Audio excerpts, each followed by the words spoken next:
কেমন আছেন সবাই? আজকে কনসেপচুয়ালের একটা গুরুত্বপূর্ণ টপিক, সেটা হচ্ছে নিউ গ্রেড গেম। এই নিউ গ্রেড গেম ব্যাপারটা কী এবং এটার সাথে হচ্ছে মাল্টিপোলারাইজেশন এবং অ্যানার্কিক্যাল সোসাইটির সম্পর্ক, এটা নিয়ে আমরা আলোচনা করব। দেখেন যে বিশ্বের কোনো অঞ্চলে সঞ্চয়িত খনিজ সম্পদকে বেআইনিভাবে দখল, হস্তক্ষেপ বা নিয়ন্ত্রণকে কেন্দ্র করে সুপার পাওয়ারগুলোর মধ্যে যে একটা প্রতিযোগিতা থাকে, সেটাই হচ্ছে নিউ গ্রেড গেম। যেমন ধরুন হচ্ছে আপনি মধ্য এশিয়ার দেশগুলোতে প্রচুর খনিজ সম্পদ আছে। ইন দ্য মিন টাইমে হচ্ছে আপনার, এটা মধ্য এশিয়া, ইন দ্য মিন টাইমে হচ্ছে আফ্রিকাতে প্রচুর খনিজ সম্পদ আছে। এবং যেমন ধরেন আপনার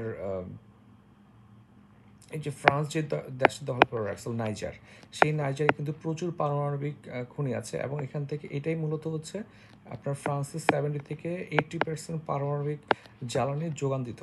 তাহলে এই যে দেশগুলো দখল করার জন্য সুপার পাওয়ারগুলো যে একটা কম্পিটিশনে যুক্ত হয়ে যায়, দেশগুলোকে ভঙ্গুর করে ফেলে, নষ্ট করে ফেলে, এটা হচ্ছে আপনার নিউ গ্রেড গেম। মানে এটা এই নিউ মানে হচ্ছে নতুন, আর গ্রেড গেমটা হচ্ছে কি, যে নতুন একটা গেম শুরু হয়েছে। যেসব দেশগুলো হচ্ছে খুব একটা শক্তিশালী না এবং প্রচুর খনিজ সম্পদ আছে, সেই খনিজ সম্পদগুলো হয় আপনি দখল করবেন বা এক চিটে কিনতে ট্রাই করবেন, কিংবা হচ্ছে কোনো না কোনোভাবে হস্তক্ষেপ করবেন, কিংবা ওইখানে আপনি এমন একটা সরকারকে ক্ষমতায় নিয়ে আসবেন যেই সরকার হচ্ছে আপনার কথা মতো চলবে বা আপনাকে ব্ল্যাক মার্কেটে সব বিক্রি করে দেবে। দেখেন, এটা বৈশিষ্ট্য হচ্ছে কি, খনিজ সম্পদ আবিষ্কার করা এবং নিয়ন্ত্রণ নেওয়া, নানা অজুহাতে সংশ্লিষ্ট রাষ্ট্রের উপর নিয়ন্ত্রণ, মানে সরকারের উপর নিয়ন্ত্রণ নেবে। যেমন যুক্তরাষ্ট্র ইরাক দখল করে, আফগানিস্তান দখল করে, এবং ইরাকে কিন্তু প্রচুর তেল যুক্তরাষ্ট্র নিয়ে গেছে। নিজ দেশে সম্পদ পাচার বা অর্থ পাচার বা অন্য দেশে হস্তান্তরের মাধ্যমে সে দেশের অর্থনৈতিক ব্যবস্থার উপরে একটা নিয়ন্ত্রণ আরোপ করা। বহুমেরুর মূল কথা হচ্ছে, বিশ্বে হচ্ছে কোনো একক নেতৃত্ব থাকবে না, এখানে সবাই মোটামুটি পাওয়ারফুল। যেটা আমরা এখন দেখতেছি, ইউএসএ পাওয়ারফুল,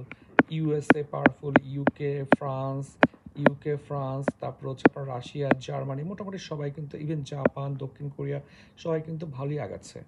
এবং দক্ষিণ কোরিয়া কিন্তু যে ওদের স্যামসাং কোম্পানি আছে, তারা কিন্তু আপনার আর্মস বানায় এবং বিক্রি করে।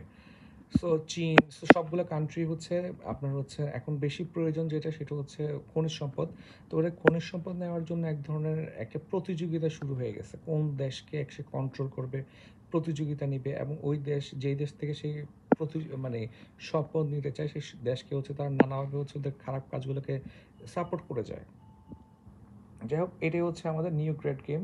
তো এই যে এটা যেহেতু হচ্ছে আপনার এই সম্পদের মধ্যে আপনার থাকতে পারে হচ্ছে খনিজ সম্পদ, ইন দ্য মিন টাইমে যে কোনো প্রাকৃতিক সম্পদও হইতে পারে।